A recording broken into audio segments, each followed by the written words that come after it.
back to the sibling group chat. I'm Owen. And I'm Cassidy. And welcome to our first video recorded episode, another episode of the Odyssey review, episode 10, Nothing to Fear. Yes, and if all goes according to plan, this will be our first episode on YouTube.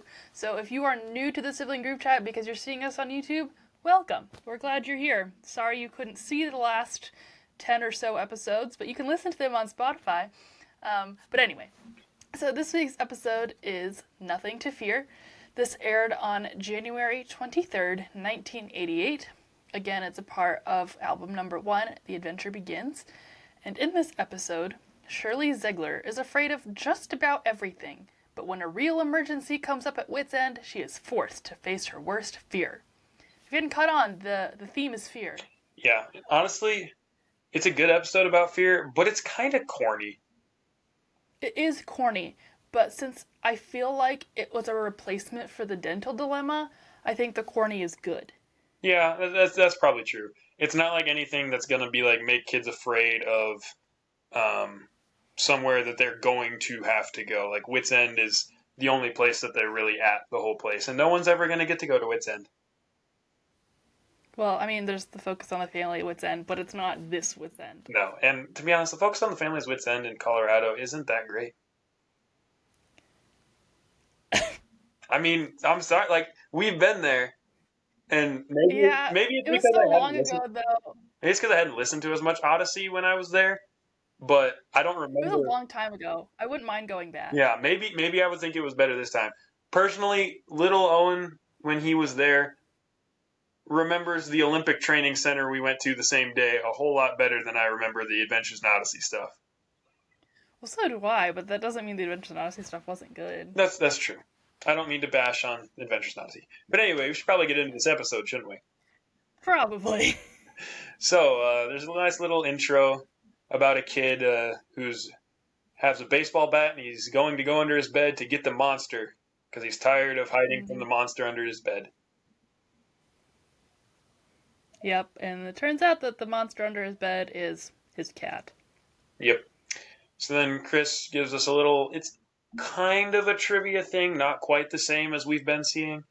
Yeah. She talks about how the Bible tells us about something that makes fears go away and says that it'll be talked about in the episode, and then that's about it.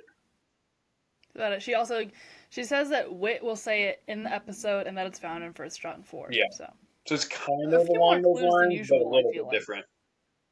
Yeah. So, into the episode, we meet Shirley. Did she have a last name? Ziegler. Shirley Ziegler, who is afraid of, like, everything. Like, you name it, she's probably afraid of it. And then, And then Jake, did he have a last name? Barnes, but Shirley's the only one who ever says it. She says it later. But Oh. Chris told us Shirley's last name. So. Okay. And Jake is at Wit's End, and he has a pet mouse named Luther. Yeah. Why would you want a pet mouse? Like, it could be kind of cute, but why would you want a pet mouse? Like, I fully understand why a little girl would be afraid of some boy's pet mouse. And also, I wouldn't. I do too. If I was this boy with a pet mouse, I wouldn't just be carrying it around in public. Like, probably not. No. A couple minutes into the episode, and that's completely understandable. Yeah. Like, what do you think's going to happen if the mouse accidentally gets out of your hand? Yeah. I assume it's like a domesticated mouse, like it was raised to be a pet, but still. He says Mr. Whitaker is way too nonchalant about it, I feel like. Yeah. He says his dad gave it to him, right? Yeah. Like, there's a domesticated mouse loose in Wit's End is a healthy code violation, I'm pretty sure. No kidding. So anyway. I suppose we're getting slightly ahead of ourselves. Yeah. Shirley's afraid of the mouse, and then Mr. Whitaker comes over, and he's completely fine with the mouse. He thinks it's kind totally of fine. Yeah. And then they're telling Mr. Whitaker about how Shirley's, like, afraid of everything. And Mr. Whitaker talks about how everybody has some fears. Then he also talks about how everyone needs to get over some of their fears because some fears show a lack of faith in God. But he does admit that some fears are healthy because he says, like, there's a big difference between holding a pet mouse and just picking up a mouse in the street that could have diseases and stuff. So For sure. I think it's good that he acknowledges good fears, like healthy fears and unhealthy fears. Yeah. So Mr. Whitaker convinces Shirley to try and hold Luther for a little bit, and she seems to be doing okay. Like, it took some convincing. She got it. She's holding Luther. She's like, he is kind of cute, and then she screams and drops the mouse, and she says it bit her. Mr. Whitaker looks at it, and all indications point to the fact that she just freaked out for absolutely no reason. Yeah. So Jake says you shocked him. Do you think he means literally like an electric shock, or she just surprised the mouse? I think she meant he surprised. Okay. I think I've always wondered about that. Like, you mean she like literally shocked the mouse? I'm pretty sure it's not literal. Okay. But yeah, Mr. Whitaker Either way looks at Shirley's hand, doesn't see any bite, and then Jake is mad because Luther is gone, because if I was a mouse and I hit the floor, I'd probably run for it too. Right? Especially because it can probably smell ice cream or something. Something. Probably some cheese somewhere in Wits End, I'm sure. Probably. For that pizza. Dairy galore. You know, that pizza. Yeah. Uh-huh. From episode 1. So yeah, Jake is mad. Shirley is going to leave. She says her mom's a nurse, so she should probably look at the bite, which doesn't exist. And then Jake tells his buddy Danny. Yeah. He's been here the whole time. Yeah. They decide that, or Jake decides that Shirley needs to be taught a lesson. Yeah. And he's very, like, it's very ominous. Like, I'm going to teach her a lesson. She'll never be afraid again. Yeah. Yeah. Like, dun, dun, dun. I have a few notes before we leave this scene at Wits End. Mr. Whitaker has already said the answer to Chris's question. Do we want to talk really fast. Yeah. It's just like, perfect love casts out all fear. That's the answer. Yep. Also, I just wanted to point out, I mentioned this in episodes gone by, but Shirley is the same voice as Emily in The Dental Dilemma, Linda in Doing Unto Others, and later Robin. Yeah. But, which I knew was going to happen. But one thing I noticed is she doesn't have a lisp. And I'm pretty sure both Emily and Linda had lisps. So I don't know if it was a fake lisp and they were having her do it for those voices and then they told her to drop it, or if this girl really did have a lisp and this episode was recorded later to replace The Dental Dilemma, and by that point she didn't have a lisp anymore. Yeah, I think. Or maybe I'm overthinking it completely. You can say either one could be possible. Yeah. But yeah, that just. Well, yeah. So moving on. So first, before we get back to Jake's lesson, we find Shirley at home, I think.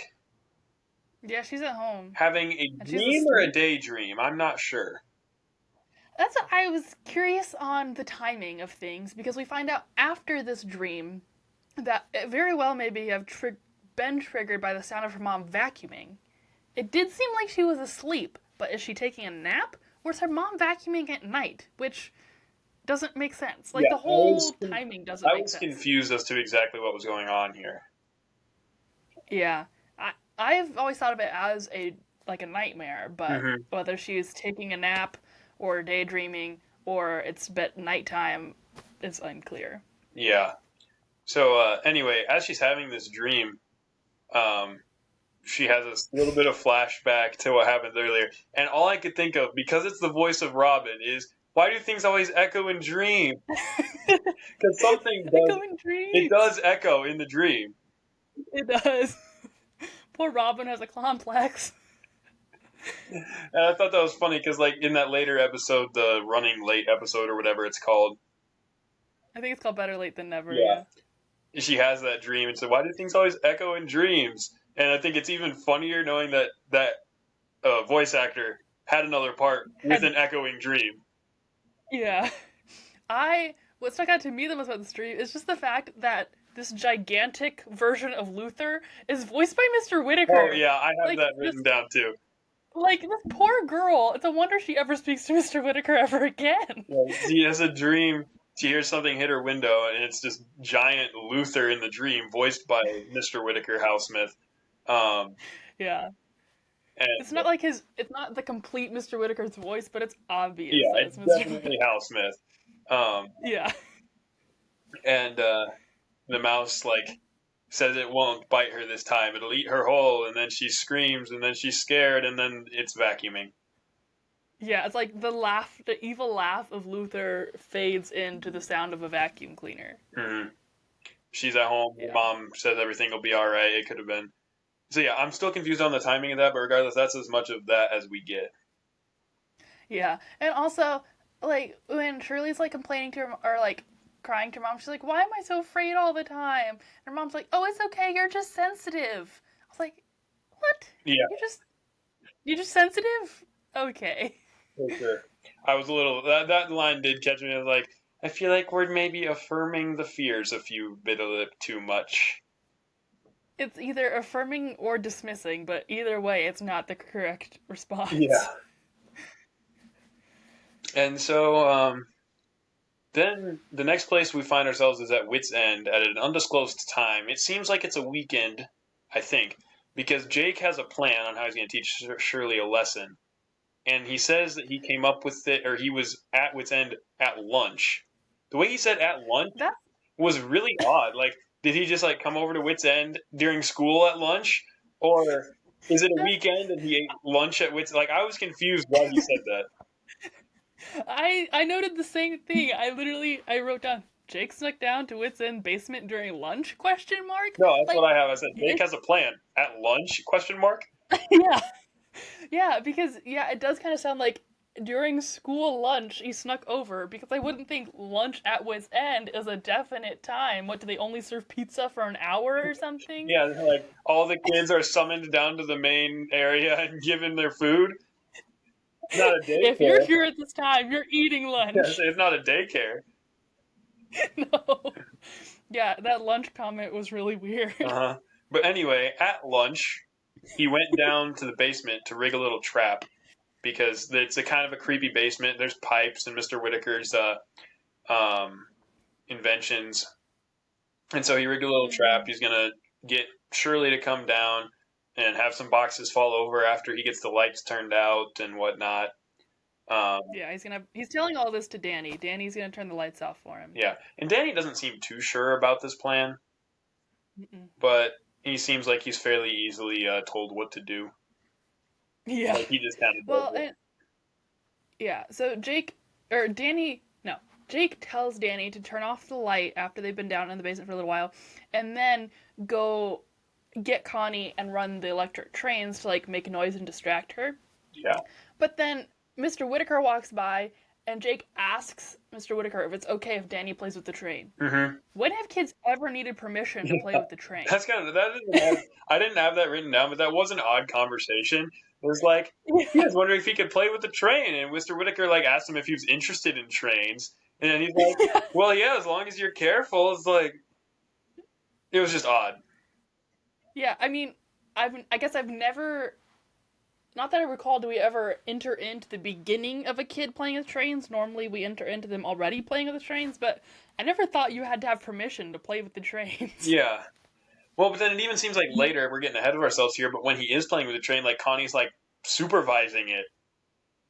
Yeah, well, that was Jake's whole goal. Well, you have to make noise, but like...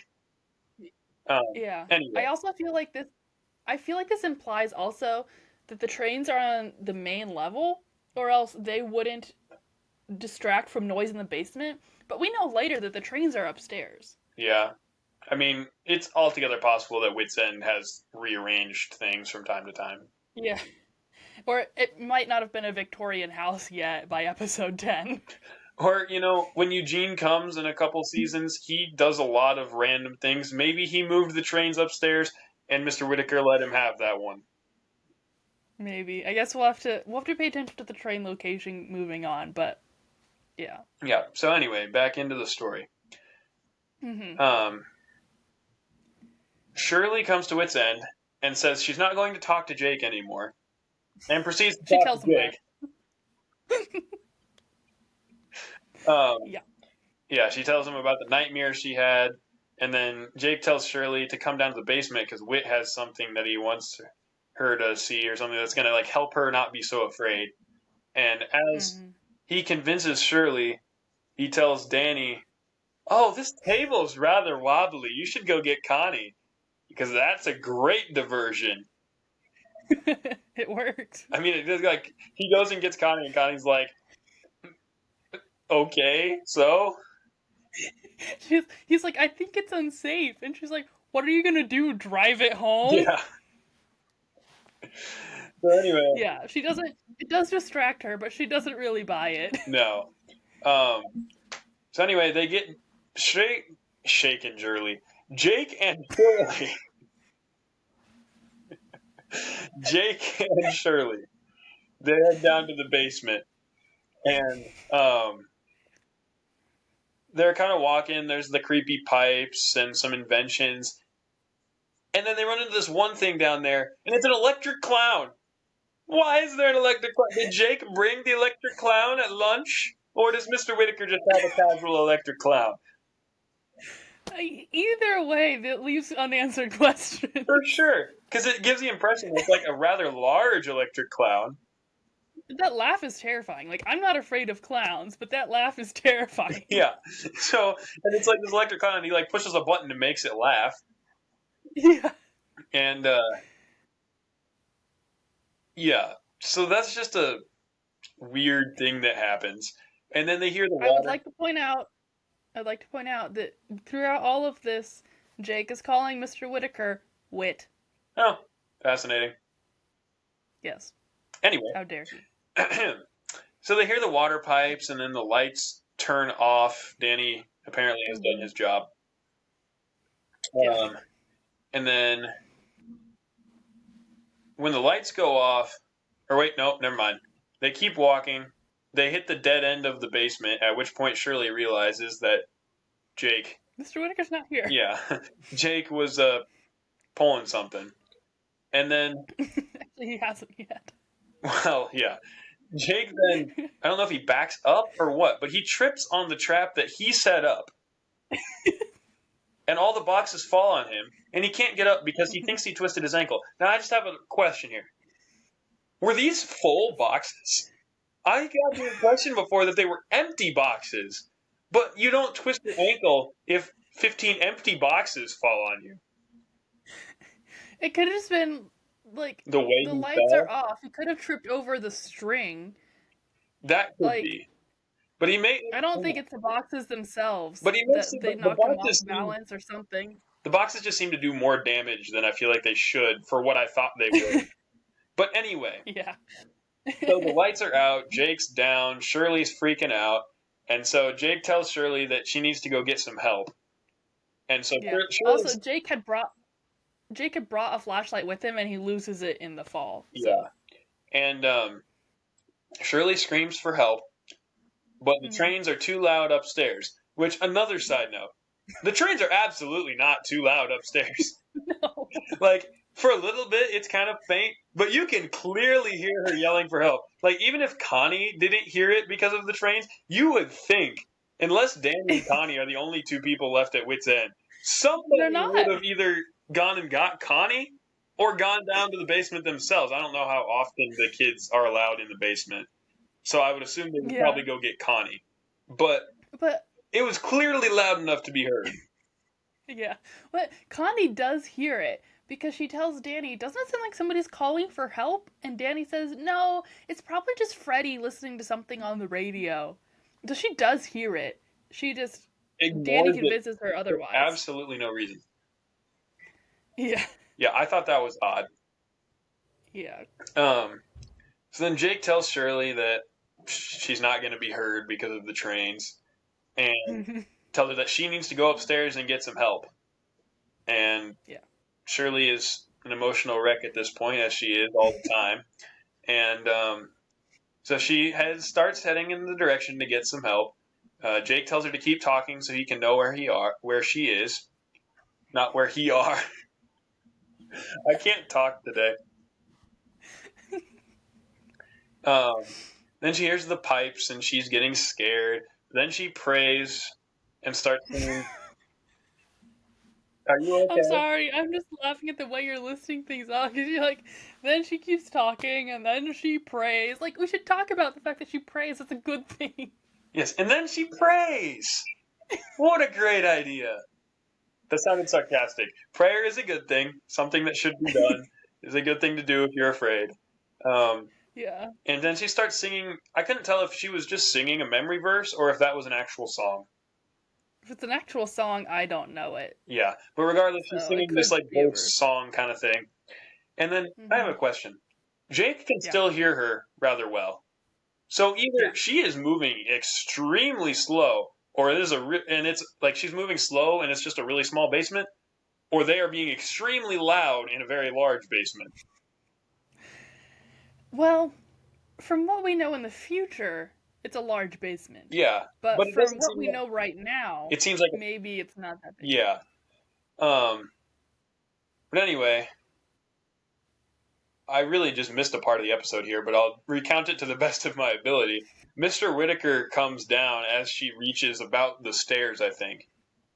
And so Yeah, I well, feel it's like worth we mentioning that completely she forgot. bumps into something wet. Yeah, she did. We completely forgot to mention Mr. Whitaker was gone for most of the afternoon. Oh, yeah. We probably should have mentioned that.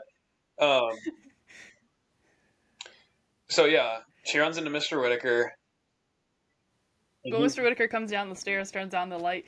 It doesn't seem like he heard them. It seemed like he was just coming down there to get something. And he's like, "What in the world is going on here? Like, why are you down here?" Yeah. So yeah, and then that's pretty much it. She tells him Jake needs help, and then we pretty much flash forward to the end of the episode where Mr. Whitaker says it seems like Jake has torn a ligament. So he's gonna be late. His dad's gonna ground him till he's 25. Well, he didn't really matter because it didn't seem like he was gonna be going anywhere anyway. Yeah. So yeah. Yeah, Shirley is kind of glad it all happened. She hopes Jake doesn't get in too much trouble. Jake and Danny seems to be in trouble too. She hopes, Rightly so. yeah, she hopes that they don't get in too much trouble because she's kind of glad it happened because she learned to let God's love help her not be so afraid. Yeah. So indirectly and in the completely wrong way, Jake's little stunt did actually have partially the intended consequences. It did. Part of his intended purpose was to make her not afraid of little things anymore because she would be so scared by this one thing. But that wasn't his main incentive, nor was it done correctly or nicely at all. But so yeah, Danny and Jake are in big trouble. Shirley says she might never be afraid of anything again. And then Connie walks in and is like, "Look what I found on the sidewalk." And it's this bug. And Shirley's like, "A bug, get it away from me." And then that's about the episode. That's the end. Chris wraps it up. Yeah, she recaps God's love helps cast out fear, and then the rest is history. Yeah. The verse specifically where this idea of perfect love casts out fear comes from 1 John 4:18. And yeah, I feel like the lesson in this episode is really good. As outlandish as the story is, like, I don't know, I feel like it's a well done lesson. Mm-hmm. And it does seem like something that could theoretically happen. Like two boys two boys would be dumb enough to come up with a stunt like this, and like three friends would be like, it wasn't something like inconceivable. No. And it made sense as a story, but also with a lesson. Yeah, and it made sense. It could happen, but it's most likely not going to cause or induce fears in young children. Mm-hmm. Versus the dental episode, I feel like could cause some issues. Yeah. So that about wraps it up, I guess. Any final thoughts? That wraps it up for this week. I don't think so. Mm-hmm. Our next episode is another Officer Harley episode, and it is called Addictions Can Be Habit Forming. So we will be recapping that one next week. Sounds absolutely thrilling. Yeah, I already listened to it, so I'm gonna act like I haven't and just not say anything at all. Yeah, so like I said, about does it. Follow us on Facebook and Instagram at Sibling Group Chat, and subscribe to us on And YouTube now. Like, subscribe, yeah, click the notification bell. comment down below. Yeah, yeah. Thank you for listening. If you want to comment about something particular, maybe comment who has the better setup right now. I think both of our setups will probably change relatively soon, but for now, who has the better podcasting background? I know you've got a Yeah, Odyssey poster behind you, so that probably gives you a edge. hard to beat I that. do actually have some Adventures in Odyssey sitting right behind me. I can see it. My Yeah. personal favorite albums right here. Hmm. Aloha Oi never Good gets old. old. Debatable, but that's a discussion for another time. Yep. And so Yep. until next time, see ya. See ya.